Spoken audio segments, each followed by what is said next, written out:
नमस्कार सगळ्यांना, कशा आहात सगळे? तर स्वयंपाक वगैरे झाला आपला. इकडे भाजी वगैरे केली आहे. भाजी बटाट्याचीच केली नाही, म्हणजे भाजी कशाची केली सांगितलं नाही. आणि इकडे ह्यांचं चाललंय कैऱ्या फोडायचा.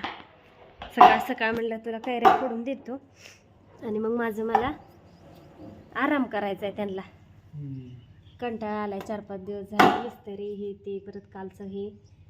आज आता कैऱ्या फोडून रात्री परत 7 वाजता गेले मार्केटला. मार्केटवरून कैऱ्या घेऊन आले. मार्केटला नाही गेले, म्हणजे तिथे एक ह्यांनी घेऊन ठेवल्या होत्या, मग ते घेऊन आले बारामतीला जाऊन.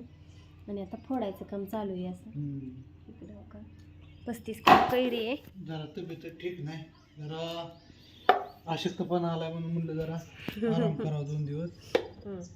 बरं वाटणार नाही मला माहिती आहे, त्याच्यामुळे थोडं पुन्हा एकदा काम चालू झालं की झालं.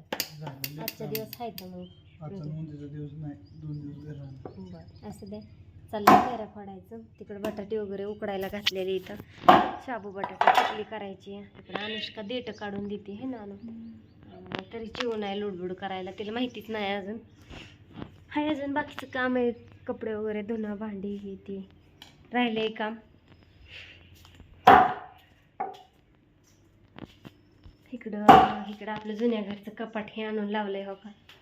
असं कपडे ठेवायला काहीच नाही, तर ठेवलंय इथं आम्ही. लय काम बाकी आहे माझ्या. तर ऑर्डरी द्यायच्या तर 2-3 दिवस मिस्त्री असल्यामुळं काय जमलं नाही एवढं बनवायला ह्याला, धुळी वगैरे हे ती, त्याच्यामुळं. पण असू द्या, आता घातलंय तिकडं पातेल्यात, दिसतंय का बटाटे उकळत आहे आपली. आता हे लोणचं सुकायला टाकायचं आणि हे इकडं सुकायला टाकलेलं आज बनवून ठेवायचं. आणि इकडं आहे आपलं अजून एक ऑर्डरी द्यायला. 10-12 किलो आहे लोणचं म्हणायचं. अजून तुम्हाला दाखवते, एकच मिनिट.